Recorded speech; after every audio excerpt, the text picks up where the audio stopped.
चलता है कि हमारे जीवन में कुछ ऐसा भी है जो हम कर रहे हैं उससे ये अलग है।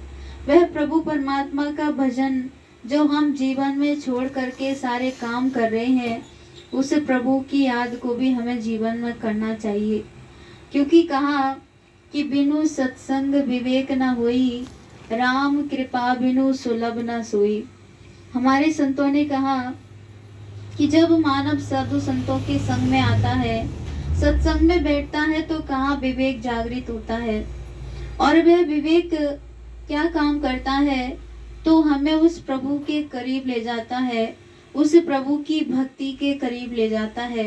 जहाँ आज हम सब संसार के सारे कार्यों को कर रहे हैं, संसार के सारे कामों को कर रहे हैं, लेकिन जीवन के अंदर में उस प्रभु परमात्मा की भक्ति के लिए, उस प्रभु के भजन के लिए हमारे पास जरा भी समय नहीं है। आज किसी से भी कहो कि प्रभु के सत्संग में आओ, हरि चर्चा में आ जाओ, तो हर मानव के जुबान पर जो है एक ही शब्द होता है, वह होता है हमारे पास समय नहीं है। किसी से भी पूछेंगे तो वे भी यही कहेंगे कि हमारे पास टाइम नहीं है।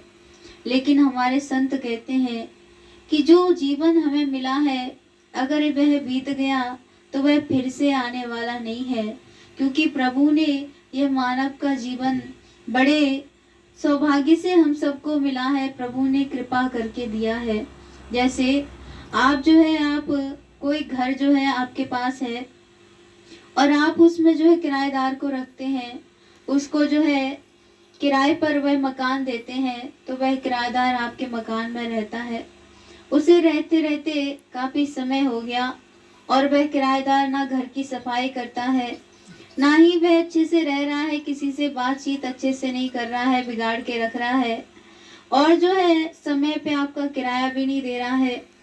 तो आप जो है उस किराएदार को कुछ महीनों तक समझ सकते हैं, कुछ सालों तक रख सकते हैं, लेकिन जब वह किराएदार यही कहने लगे कि ये घर तो अब मेरा है, तो आप जो है उस किराएदार को समय से उसके उस घर से बाहर निकाल देंगे, कहेंगे भैया कोई और घर ढूंढ ले, क्योंकि ये घर तो मेरा है और तुम इसमें जबरदस्ती कब्जा जमा रहे हो। ऐसे ही उस प्रभु परमात्मा ने हमें यह नर्तन रूपी घर दिया और इस घर को देकर के हम सबको इस संसार में भेजा और यही कहा कि हम संसार में जाकर उस प्रभु के भजन को करें, इस जीवन के अंदर में अच्छे कर्मों को करें, इस जीवन को साधु संतों के संग में जाकर के सत्संग को सुन करके संवारे। लेकिन हम जो है विपरीत कार्यों को करते हैं। हम जो है सत्संग में ना जा करके, अच्छी जगह ना जा करके, इस जीवन में अनेक ऐसी जगह जाते हैं जहाँ पर उस प्रभु का नाम नहीं होता। हम जो है जीवन में ऐसे कर्मों को करते हैं जो कर्म अच्छे नहीं है। तो संत कहते हैं जब ऐसे जीव को वह प्रभु परमात्मा एक बार मानव तन देता है, लेकिन जब वह अच्छे कर्मों को नहीं करता, जीवन में प्रभु की भक्ति को नहीं करता, तो वह प्रभु जो है उससे वह मानव का तन ले लेता है और ऐसा मानव जो है अंत में पछताता है और वह यही कहता है कि मैं अपने जीवन में प्रभु की भक्ति करता, अच्छे कर्मों को करता, तो मेरा जीवन जो है धन्य हो जाता। लेकिन संत मानव को यही समझाते हैं कि ये जो समय मिला है यह बड़े भाग्य से मिला है और जो समय बीत रहा है इससे अच्छा समय नहीं हो सकता। एक बार मनुष्य जो है ब्रह्मा जी के पास गया। बात उस समय की है जब प्रभु परमात्मा ने हर मानव को 40 वर्ष की आयु दी थी। तो जब एक मानव जो है ब्रह्मा जी के पास गया और कहता है कि प्रभु आपने हमें जो है 40 वर्ष की आयु तो दी है, लेकिन इस 40 वर्षों में हम प्रभु परमात्मा का भजन कैसे करें, संसार के कार्यों को कैसे करें, आप ही बताइए। मानव के जो 20 साल है वे पढ़ने लिखने में, खेलने कूदने में निकल जाते हैं। उसके बाद जो है 20 साल जब वह जवान होता है तो कार्यों को करने लगता है। इतने में जो है करते करते 40 साल बीत जाते हैं और आपके साधु संत समझाते हैं कि प्रभु परमात्मा का भजन करो। अब उस प्रभु की भक्ति को कैसे करें, क्योंकि जीवन में हमारे पास समय नहीं है। तो प्रभु ने ब्रह्मा जी ने जो है उस मनुष्य को कहा कि थोड़ी देर यहीं प्रतीक्षा करो।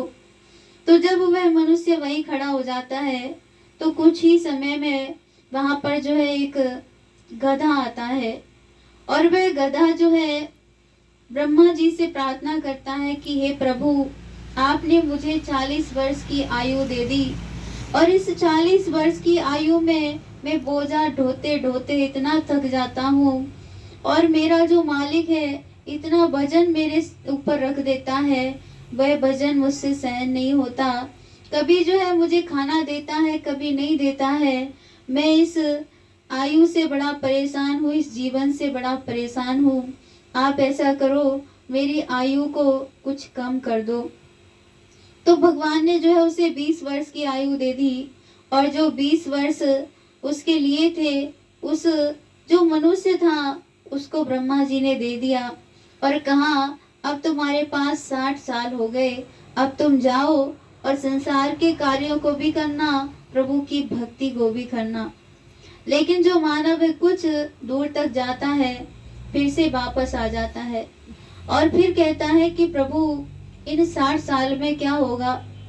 कुछ साल तो है यूं ही बीत जाते हैं, 20 साल तक पढ़ने लिखने में, उसके बाद काम करने में, शादी विवाह में, ऐसे करते करते 60 साल तक वृद्धावस्था आ जाती है, और जब भजन करने का समय आएगा तब तक यह जीवन समाप्त हो जाएगा। इतने में क्या होगा। तो तब जो है वहां पर कुछ समय के बाद जो है एक कुत्ता आता है, और कुत्ता भी अपने जीवन से बड़ा परेशान था। वह कहता है कि प्रभु आपने इतनी आयु मुझे दे दी, इस आयु से मैं बड़ा परेशान हूँ। मैं जो है दर दर एक एक टुकड़े के लिए भटकता हूँ।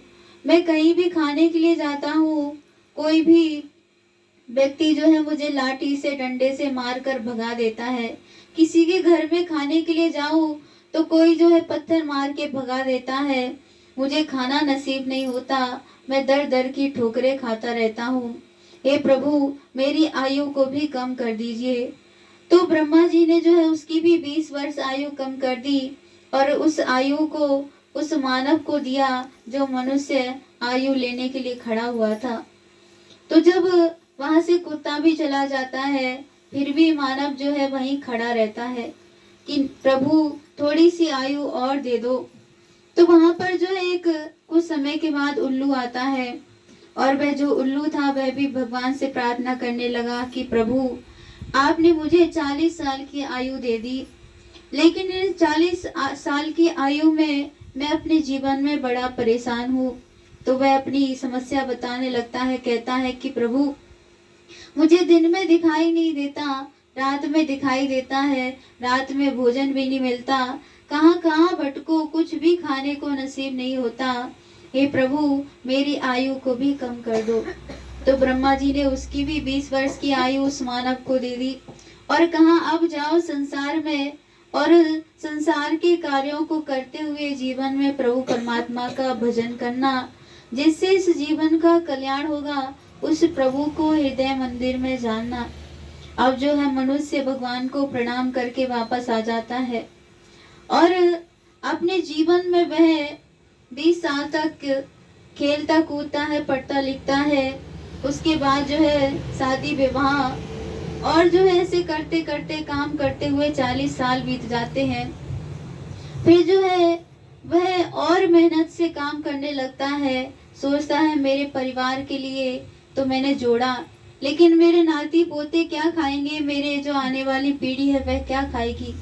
अब ऐसे सोचते सोचते वह गधे की तरह अपने जीवन में इतना बोझा लाद लेता है, और उसी बोझे को लादते हुए वह आगे काम करने लगता है। और ऐसे करते करते उसके जो है 60 साल बीत जाते हैं। अब जो है वह व्यक्ति जो है नौकरी से रिटायर हो जाता है। अब जब नौकरी से रिटायर्ड हुआ तो उसके बाद जो है उसकी वृद्धावस्था आ जाती है। तो वह जो है अब बूढ़ा हो गया, घर का कुछ काम कर नहीं सकता, बाहर भी काम नहीं होता। तो घर वाले क्या करते हैं, उसकी खाट जो है बाहर डाल देते हैं, ताकि बूढ़े बाबा जो है घर की रखवाली भी करे और आते जाते व्यक्ति को भी देखते रहें। तो जब वह 60 के ऊपर हो जाता है तो उसे जो है घर के बाहर खटिया डालकर बिठा दिया जाता है कि अब रखवाली करो।